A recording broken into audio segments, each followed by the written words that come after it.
horse drifted alarmingly in the betting was, fenced in the morning, continued to drift. It was late on the exchanges to lose. It was something you'd see in a Dick Francis novel, Charles Buttons. The ground is soft. It's heavy. It's soft on times. It's heavy. Okay. And a very warm welcome to the Bar Stewards Enquiry Sunday Sermon. My name's Lee Keys of systembet.co.uk, and chewing the fat, as always, with me is John Legg of John Joe's Blogspot. Now, I hope that some of our, or some people will have listened to the show on Friday and not pressed pink, because we had it right off, didn't we, John?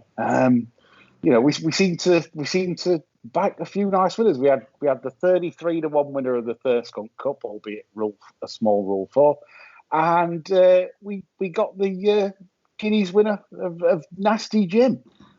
Yeah, blind pigs ran truffle shock.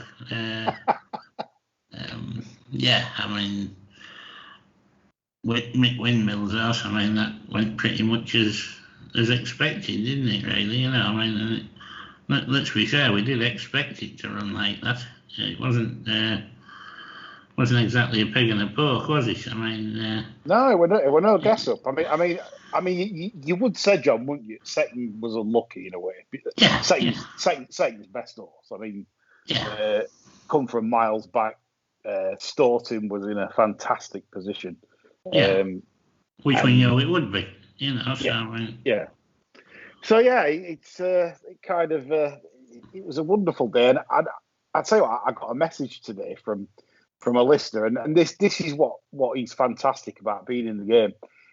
He went on to say that he'd had each way double the Guineas winner and the Thurston Cup winner, and he copped a nice few $1,000 off it, and he said he was donating some to charity. It was just a really nice message that it kind of, you think to yourself, well, you do this and you think, well, everyone's pressing pink or not listening, but the fact people actually do listen and do have a little bet, and then someone else benefits, from that as well. I think I thought it was brilliant. Yeah, it was great. Yeah, it was that, wasn't it? Yeah. So thank you for that message today, because it certainly made my day reading things like that. It's nice to know some people have had it right off. Anyway, we're going to start the show by covering the action at the Guineas meeting this weekend, because obviously it's a big pointer of a meeting for things to come. Obviously there's a few talking points that me and John will go through right now. John, we'll start on the Saturday, and anything that sort of went into your notebook Saturday before we get onto the Guineas and talk about the Guineas. Anything that sort of caught your eye at the HQ?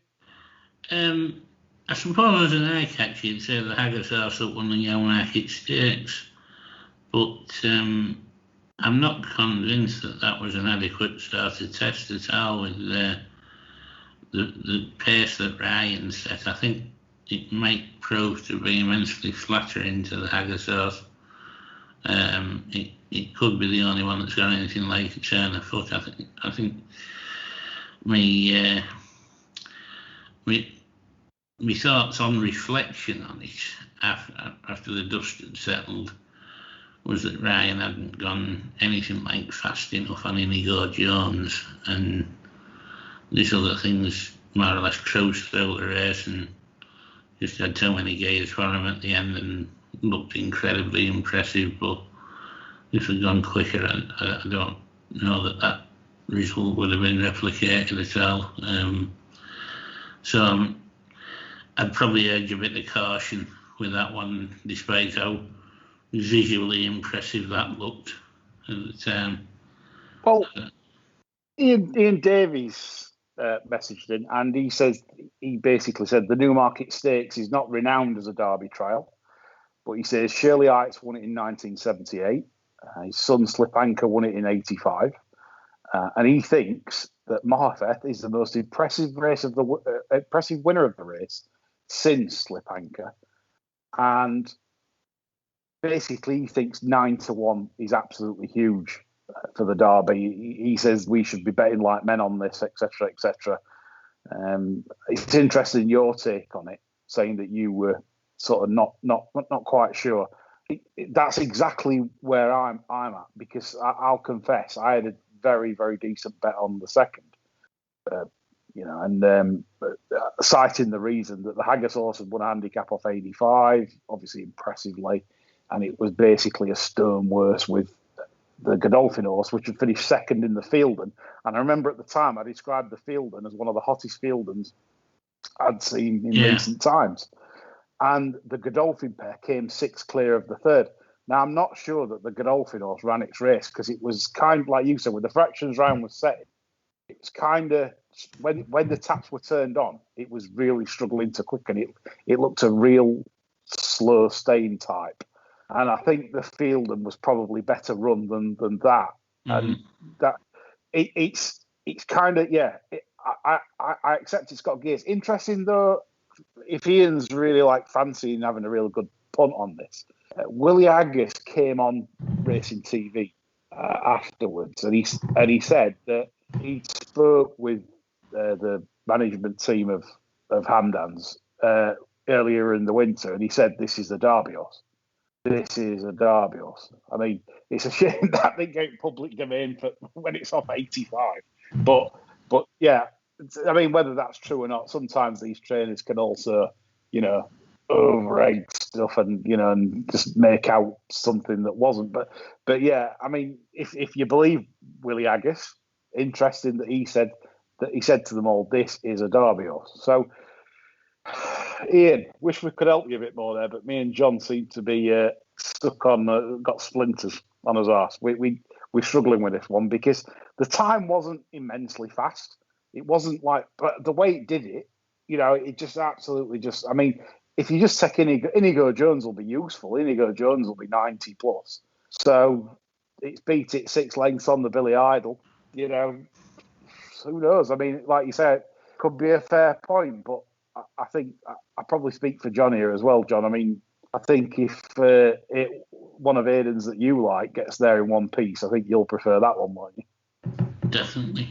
At this stage, anyway, I wouldn't be surprised if Haggis runs that again somewhere. He might even go to Goodwood with it.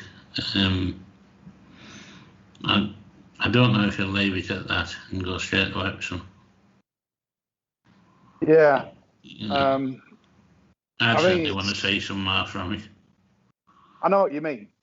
Like to go in at like single figures, I mean, it's like a bit like if you remember, it's like look at Charlie Hills's Mutasabek. That was incredibly impressive, in its prep. And to be honest, it looked well outclassed it was pretty much off the bridle. That was it, you see. I mean, it's done well in a small field condition stakes where they noddled about a bit at first. Then you plonk it in a classic, and it's got about as much in common with classic form as Bernard Manning has with ball round dancing.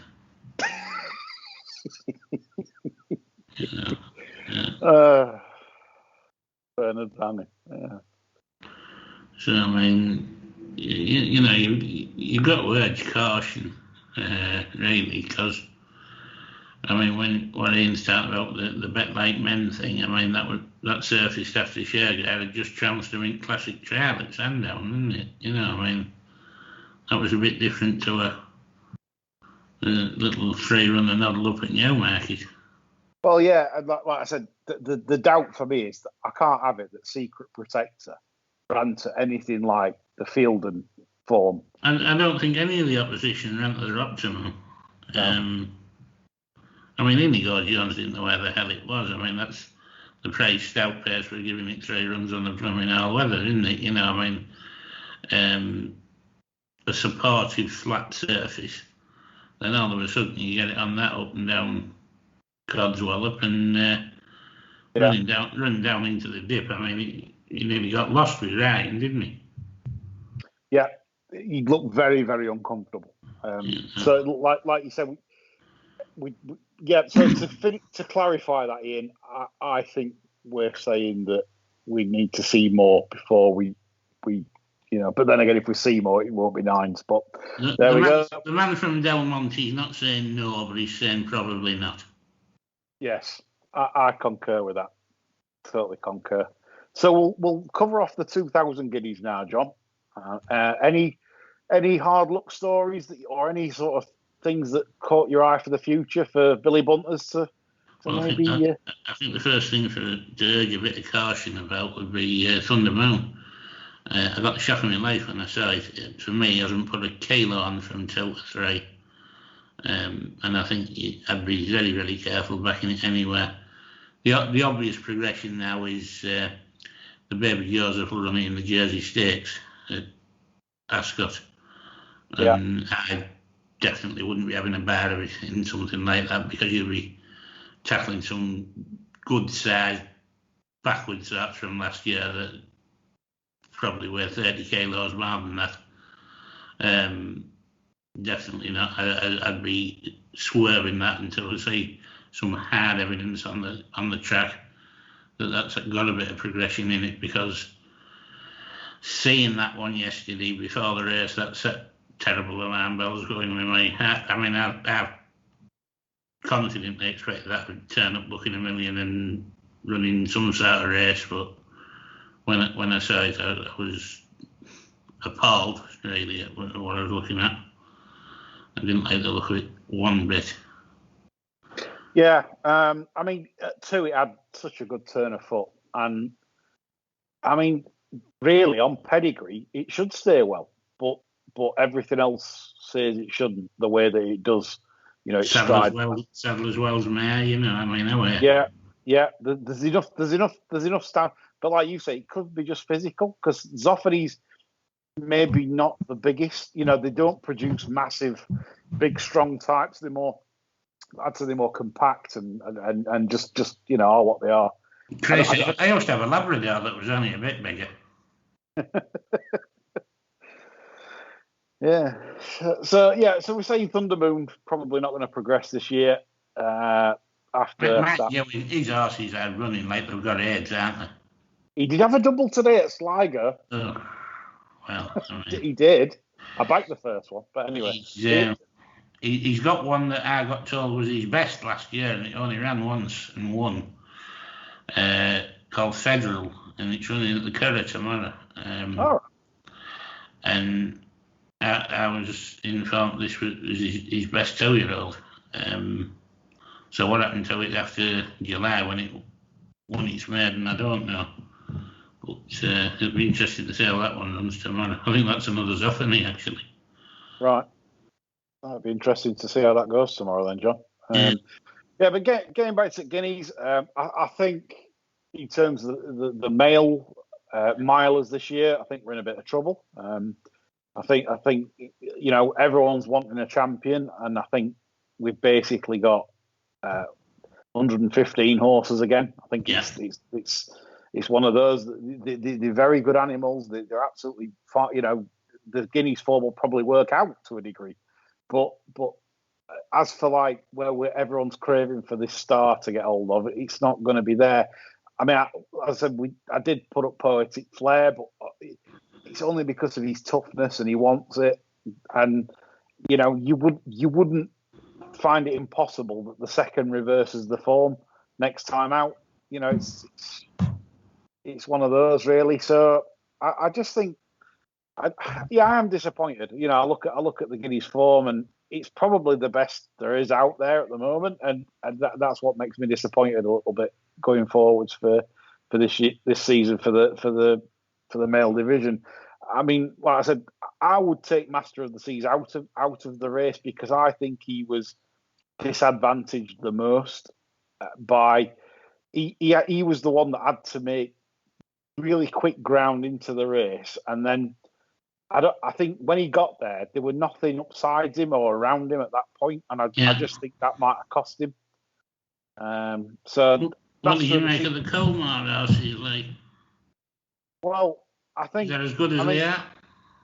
I think that's it. I think people are citing stable form. People are saying, well, that they're not running very well. But then, as we've seen today, he's gotten they had the 1,000 Guineas winner. So I think people are talking pretty much rubbish when they're going on about stable form with Aidan, because it's if the horses were off, then Mother Earth weren't going to trounce the 1,000 Guineas field like that today. So I can't really have that argument. I just think, to be honest, when Newmarket's quite quick as it is, some horses just really struggle on it, and it might just be the case as we get throughout the season that all Aidan's runners that were well beaten stuff, might just be better on flatter tracks, because these undulations at Newmarket when it's quick, it's a real problem.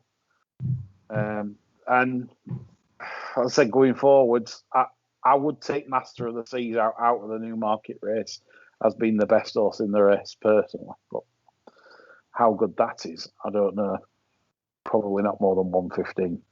So we're left disappointed there. Right, anything sort of today that took your eye on 1,000 Guineas Day? Yeah, the Haggis horse in the Pretty Polly. Hated the track. I just want to be all over it in the Ribblesdale, to be honest. I'm absolutely convinced you can run to probably 115ish, which puts a bang in there for a Ribblesdale, I would have said. And extra distance will suit, galloping track will suit. Physically, she looks the type to go on improving all year. I'd have said, all things being equal, Ribblesdale and Yorkshire Oaks. Yeah, I mean, I watched that, and it was uncomfortable viewing, I think, for anyone watching Sea Carrots in running, because she was changing her legs several times as if she was like sort of almost like hitting the undulations, and then down the hill. You're thinking this is a point. Can she make inroads into Mystery Angel? And she just didn't come down the hill at all. She just literally just rolled down the hill, if you like. That was it. That was all you were going to get. And then the race is finished. And I just think there's no way on earth that Mystery Angel beats Sea Carrots again on any kind of flat track. Like you said, it's a good shout about the Ribblesdale. I think that's the natural next step for her. I think it's safe to say he won't go to Epsom, will he? The thing he wants to kill her. I mean, this is thing though. We've seen some astonishing things in past. I mean, if he actually went for Epsom, we'd be horrified, wouldn't we? I think I'd have to write him a letter or something.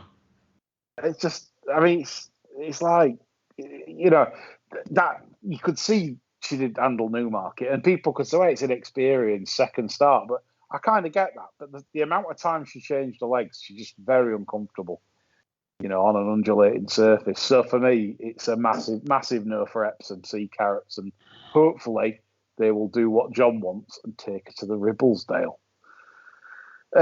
From my point of view today, John, I've got one amazing performance, really. You probably won't have it as an amazing performance because you don't like the second horse, Queen Power.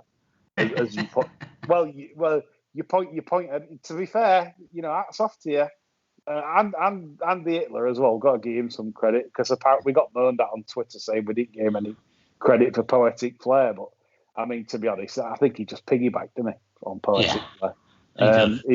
He's like that. Horrible man. But I mean, so today, Lady Bowthorpe was held up out the back. It was a fairly slow time because it was slowly run.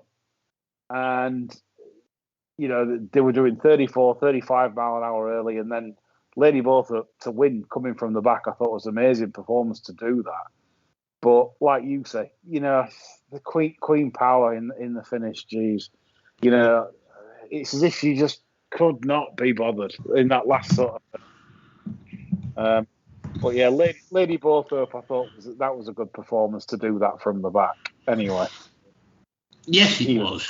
I mean, no getting away from that because it didn't go fast. And as I say, we know what we're getting from Queen Power, but Lavender Blow was well placed. She's blown past that one as well. So Well, that's it. Yeah, I mean, this is it. So it's beat Lavender. So you've got to give her full credit, and maybe she'll progress this year off the back of that, because that was impressive for me. Right, the 1,000 Guineas, John. Mother Earth, the second string. I was hoping that Blogger and the Stallion would be all over Santa Barbara today, but it turns out he's back 2 winners as the Blogger. Disappointed. I was gutted about that, to be honest.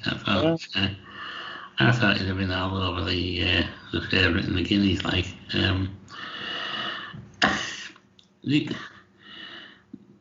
The Guineas was like a so what result, wasn't it, really? You know, I mean, the amount of times that thing's got bait, and you could run that again somewhere and it probably would get bait again.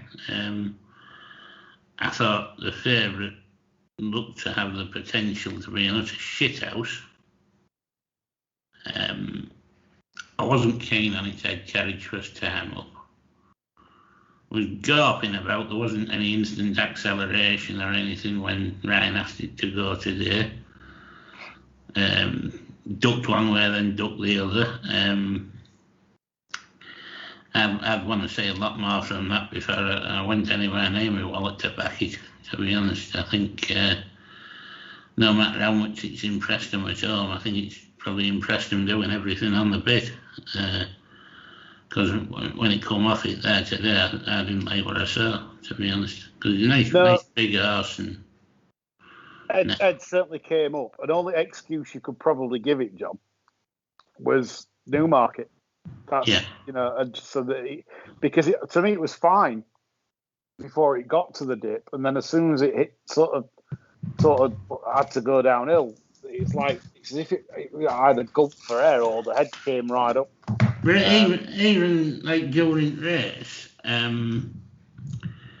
you only had to glance behind it, and Frankie's travelling all over it all the time, right through the race. I mean, let's not forget this thing's supposed to be, you know, anything you put in front of it is 8 at home, and yet, you know, Frankie's just sat in behind it closing.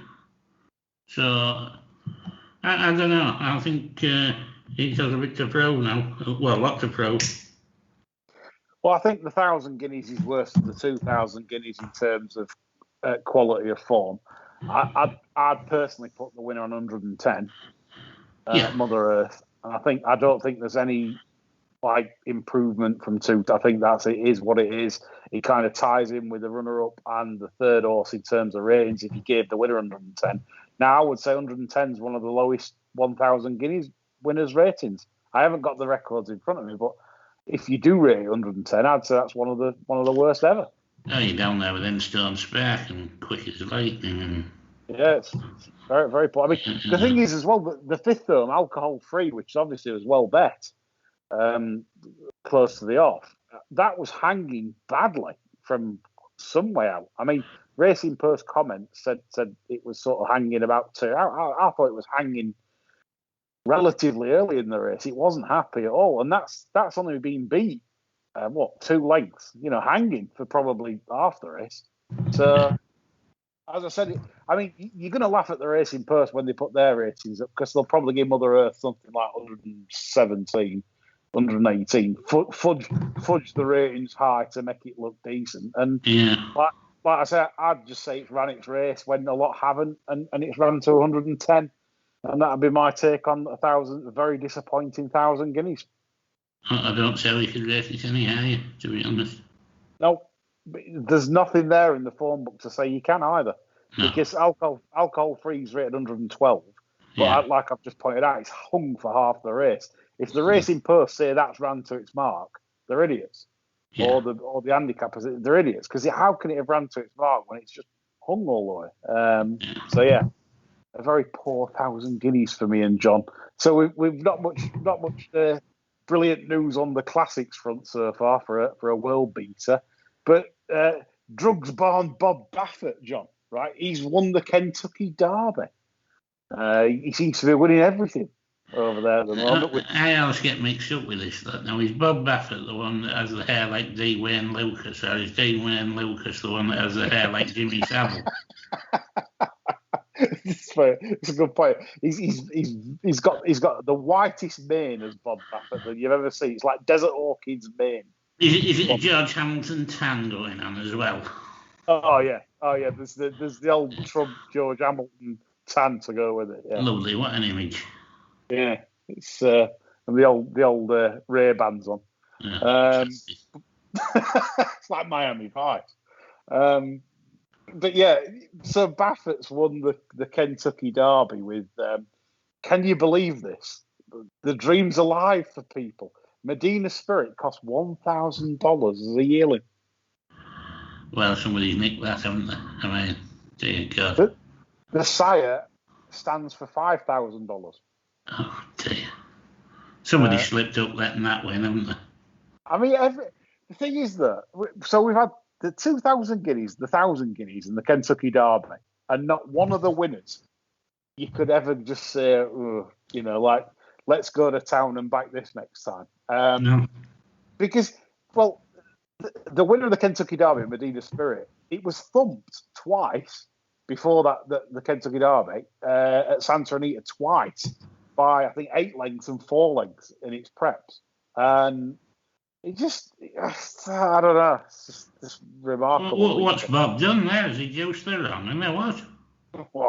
Well, it's nuts and hay, isn't it? It's the old, he's probably he's rang Willie Mullins up from the Punchestown back and said, any chance? Yeah. So, good old Bob. God. Bob's turned $1,000 yearling into a multi-million-dollar potential sire. Well done, Mr. Baffert. Yeah, or Mr. Wayne Lucas, whichever one it is. We have Wayne Lucas, yeah. So that's the training performance of the week by far. Right, so yes, we're not very positive, me and John, at the moment. We've got nothing good to say, despite having a super Saturday where we've won absolutely tuppence, probably between us. I don't know. We have won a few quick Saturdays, but I mean, the thing is, it's.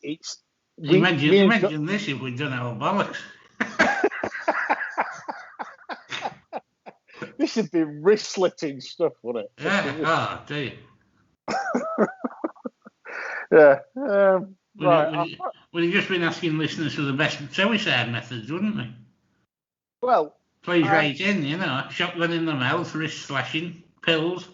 Well, Aaron Rhodes, who's an avid listener, he sent in a bit of a question. He says, "Is it true your pair of index fingers are shorter than your pinky after all the finger blasting?"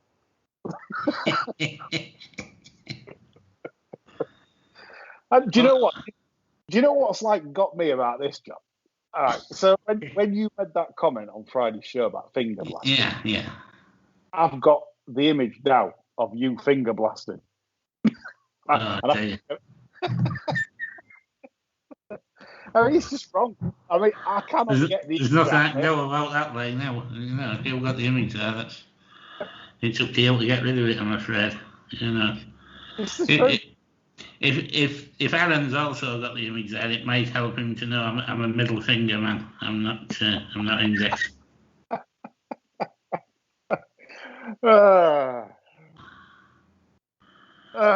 Shocking stuff. It is. We are lowering the tone now. No, again, if you thought this show couldn't get any lower, well. There's new depth to it and plummet every week. Don't worry about that.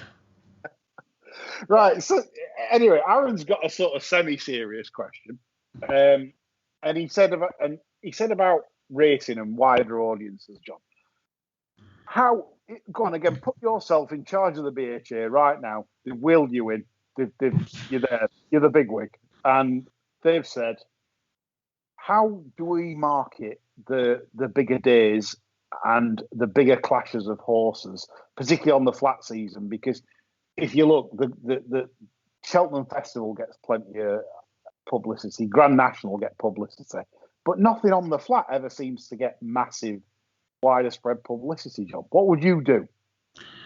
What you've got to look at, for me, is like day-to-day living. Now, if you go back to like when I first started following the game, mid to late 70s, early 80s, with the steelworks and whatever, everybody on the works had some racing conversation. They all knew there was a big race coming up. They all knew it was Chester Week, York Week, whatever, Now, those people in that demographic are all talking about Champions League and having a double with so-and-so to score the first goal and Bayern Munich to win 3-1 and all this sort of cobblers, because racing doesn't sell any of that. Racing itself leaves all that to the bookmakers. And the bookmakers are only selling high margin bets that in a lot of cases are too complex for people.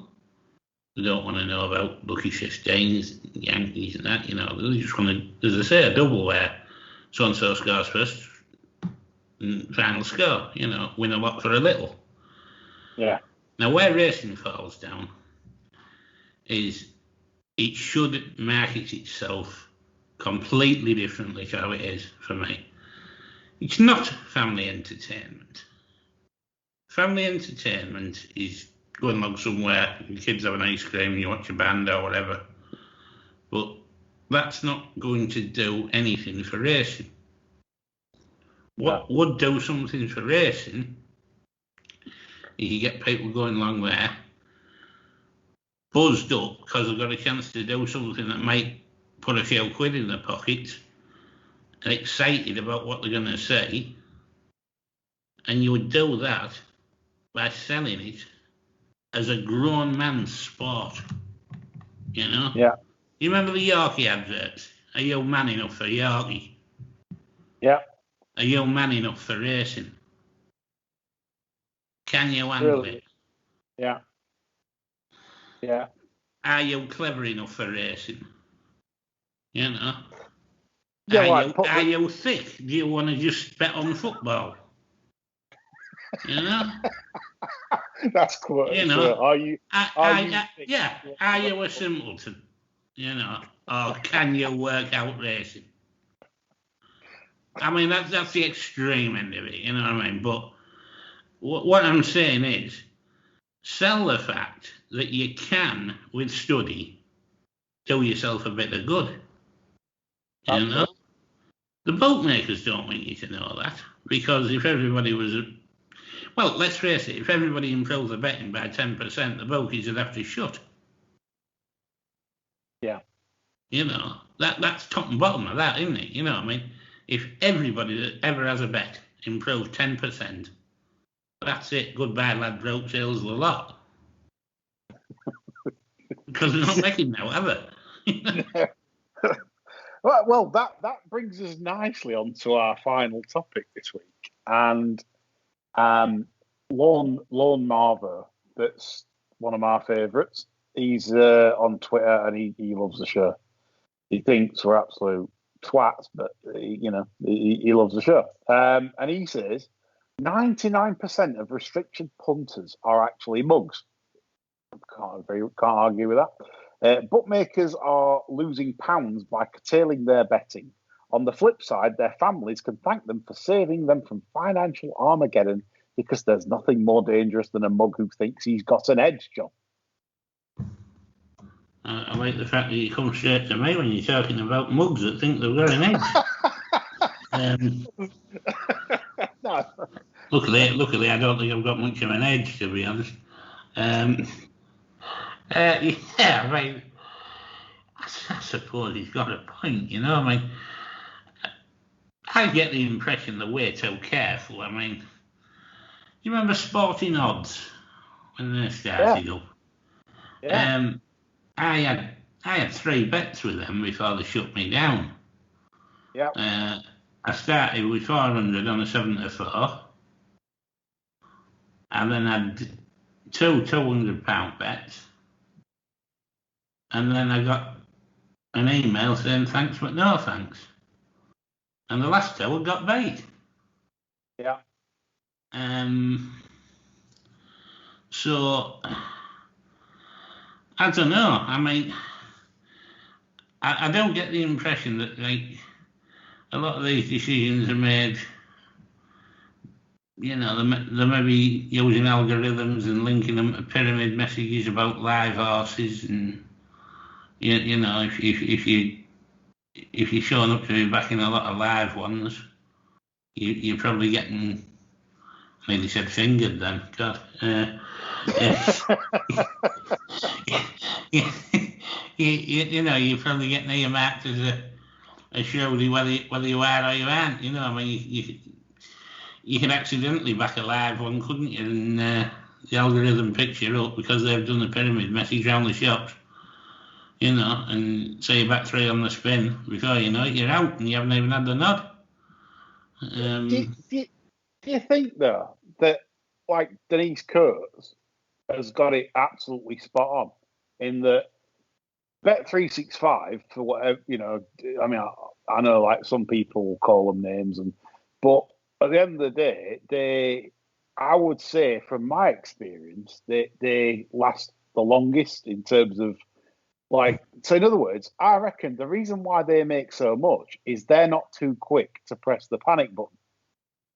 Yes. The big red flag klaxon of, like, let's get rid of this because he's back to north at 5s. It's gone off evens. Ban him straight away. I mean, everyone can have a run. Everyone can have, I don't know, 3 or 4 weeks, 6 weeks worth of, like, just shitting winners, if you like. And then, with the problem with most punters, and this is my advice to bookmakers, is that they can't control themselves, right? So what happens is they'll get a few quid up, the nice few quid in odd, they're 500 or 600 quid, and then next thing they want to have 250 on something when the normal stake might be 30 quid or 40 quid. And that's that. In the end, I mean, that's part of the skill of the game. It ain't just spotting the value and the odds. No. Most folk can do that. Most folk can look in a racing purse, or most folk can say that'll win next time, this'll win next time, right? And back it, and they'll actually show a profit doing that. Yeah. But what they can't stop themselves from doing is when Manchester United are playing in a Premier League game, are absolutely pissing all over the team they're playing, and they can't resist going in and having a few hundred quid on that, and then Man United don't win, and it's like, and I think that's where Bet365 have got it off to an art in terms of, like, they will, from my experience, if you set a Bet365 account, they'll probably let you win a couple of thousand before they say thanks, but no thanks. And whereas, like you said, some bookmakers, big sirens go off, which we've had no sirens tonight, sadly, but sirens will go off after 2 or 3 bets, which is very odd, really odd. I mean, I've heard of, like, tracking apps how they track your sites. So if you're a Timeform subscriber, or you're they know you've got Betfair in your cookies, so you log on to your bookie account, and all of a sudden they know you what you're surfing for. RedTube and Pornhub, and he's kind of like, they're making mistakes for me. I think they could, and the thing is, it's bad for racing because we're not getting any levy. We're not attracting, punters. If you can't sell the dream job that you can win at this game, and you're free to bet what you like, and you could, you might get restricted on some bets. I'm not asking a bookmaker to lay me on every bet. No, if you can't get that, you're under a sustainable game. Yeah, I mean, for example, right? So if you're a bookmaker, online bookmaker, and they say, "Dear Mr. Keys, we've had enough of you. You're a total twat. We don't want any more of your business." Right? Why? I mean, why would you not lay me in the Derby? Why would you not lay me in the Guineas? Why would you not lay me in Bunbury Cup? Why?